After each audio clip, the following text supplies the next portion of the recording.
All right, welcome to Direct Osteopathic. We are live. This is Martina, and I'm Dr. Bree. Hi. Hello. So we are introducing you to our practice today. I wanted to get started with letting people know how we met, and I know that that's through Kat, our physician assistant, who has been a great addition to our practice. But tell us a little bit more about who you and Kat met. Well, Kat and I go way back. We used to work together in a community health center. Actually, our desks were together. We were desk mates and, had a little pot of coffee that we would share. We shared a pregnancy together. It was really wonderful to work together, not just professionally, but to become friends. I left that clinic a decade ago. Wow. But, we kept in touch, and when she moved over here, couldn't really stop saying how it had made a huge difference in her life and how much she loved working here. Okay. So she was like, you have to meet Dr. Bree. Well, it's nice because, direct osteopathic really creates a shelter where people who are good clinicians, who want to do right by their patient, have a relationship with their patient, have time, be able to address more than one issue at a time, that's what we do here. And I think when you've been in practice for a long time in situations where you can't do that, it gets frustrating.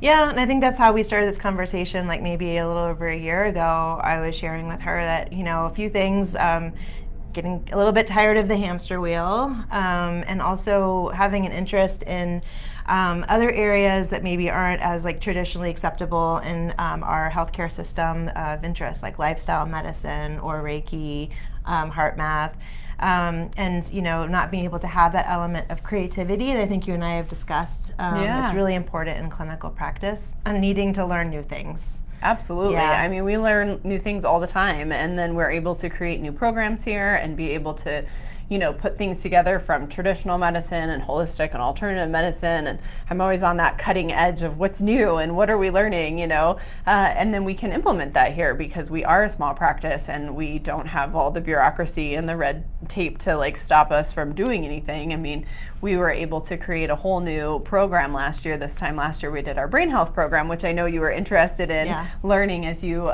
get on board with us because you've done so much work with teenagers. And so tell us a little bit about what you've been doing this last decade of work. Well, I've been in pediatrics, primary care, and in a special setting of school-based, so it's these primary care clinics in schools.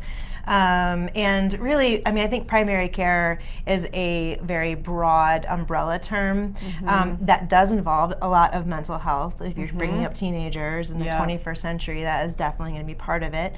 And not enough mental health providers to go around. So we primary care providers do need to address the whole person, which I feel like is the way to do it anyway, but I feel like now out of necessity, primary care is going to have to include that as well. But there's also lots of littles in the practice that I was at, which I really enjoyed. I have 3 kids. I have 3 teenage girls myself, which as of last week I can say, hence the white hair. But it's great. Teenagers are awesome, and having that special subset of being able to connect with them clinically is a huge, unique skill set. Not everybody can do that. Teenagers are hard nuts to crack. Yeah, I think what I love about children is not just their amount of energy and enthusiasm, but their honesty and transparency. They will tell you what they think, especially as you get older into the frontal lobe teenage years. And I think that sometimes in some ways easier patients than adults because we can be very set in our ways, and kids, I think, they're just a lot of fun, right? Yeah, absolutely. But I'm happy to be back with adults in family practice. We have the whole gamut here. We have a real great mix, and what our goal is always to be able to provide, kind of the standard Western medicine options for people, but then the deeper dives as well. So the deeper dive that you're bringing to the table is with Reiki. So tell us a little bit about what that looks like and how you came upon it. So Reiki is a Japanese energy work technique or energy healing technique that I became interested in through COVID. Being a full-time working mom on the front lines of healthcare during a pandemic. So hard. Was a lot harder than I expected that it would be. Not that any of us expected that to happen, but if you had asked me beforehand, hey, do you think that you're resilient and strong enough to deal with something like this? I'd have been like, yeah, sure, of course, I can totally handle that. But I actually didn't handle it very well.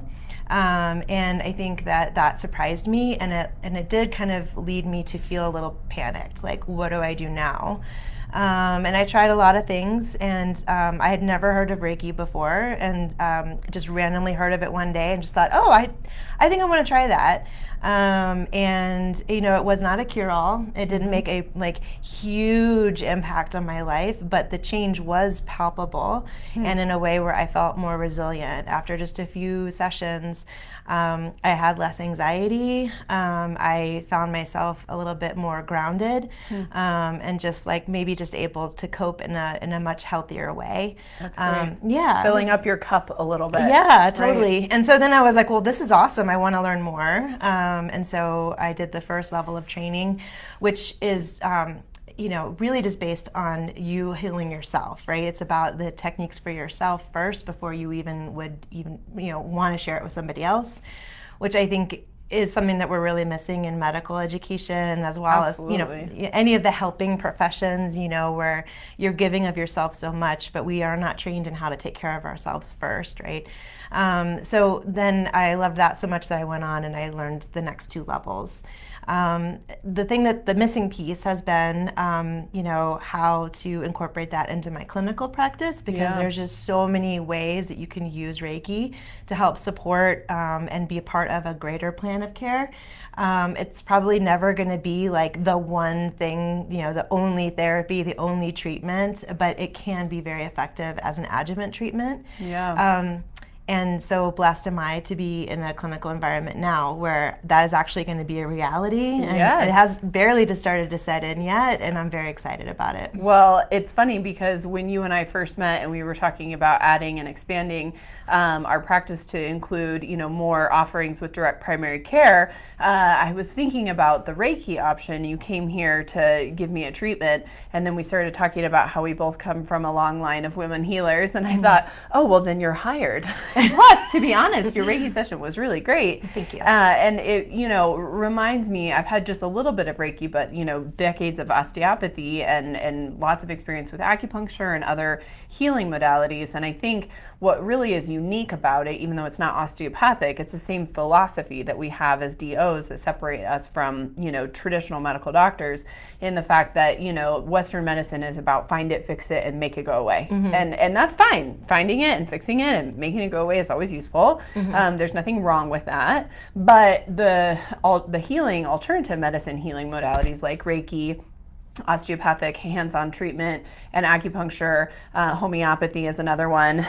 They really focus on building the health, and they trust that the health and the resilience of the nervous system or the person, that can actually be a potent healing opportunity for people. And so sometimes that gets at something different, right? Because then we get off the whack-a-mole of fix this problem and that problem and that problem. Well, if we focus on rebalancing the sympathetic parasympathetic nervous system, if we focus on building up that resilience and filling that cup again, so people are not so depleted, there can be really profound changes on physical health and mental health and inflammation.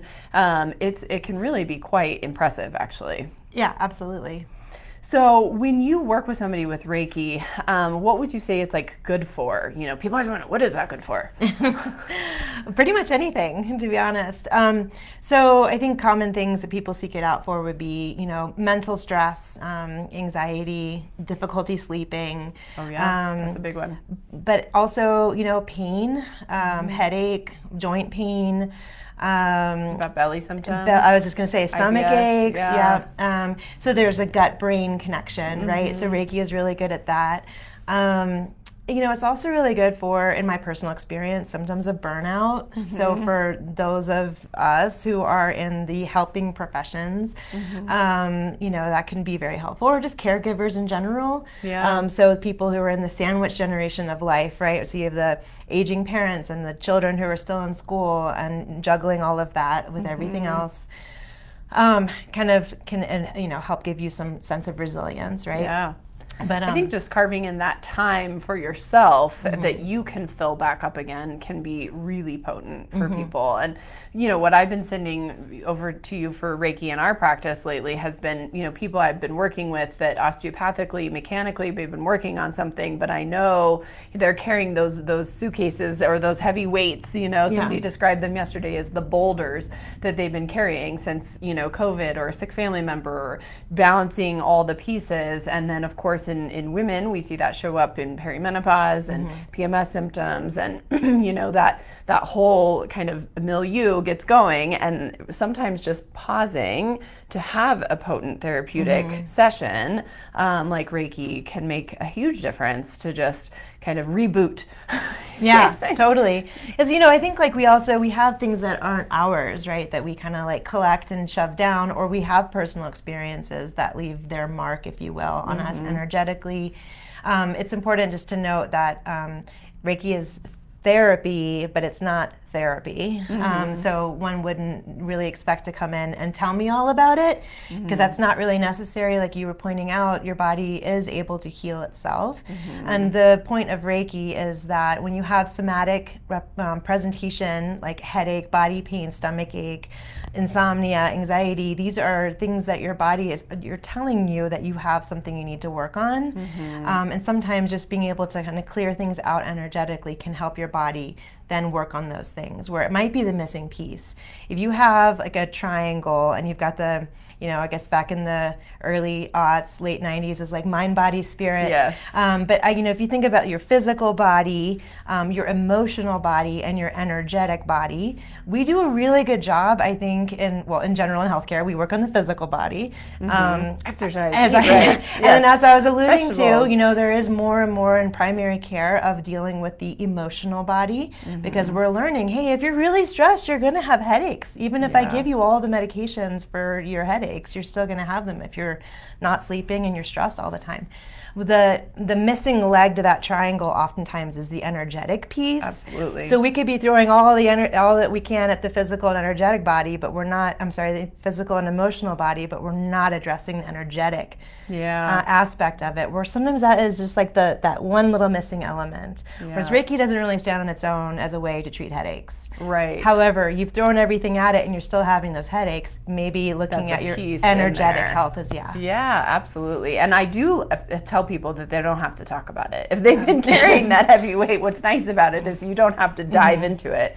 You can like create a situation where, your body can relax around that trauma or history or difficulty, and it can just kind of transform in that relaxation around it. So thank you for bringing that part of the triangle over to direct osteopathic, and also expanding our reach for, great holistic primary care. So welcome. Thank you. I'm so glad to be here. Oh, me too. I'm so glad to have you. I hope you guys have a great day. Bye.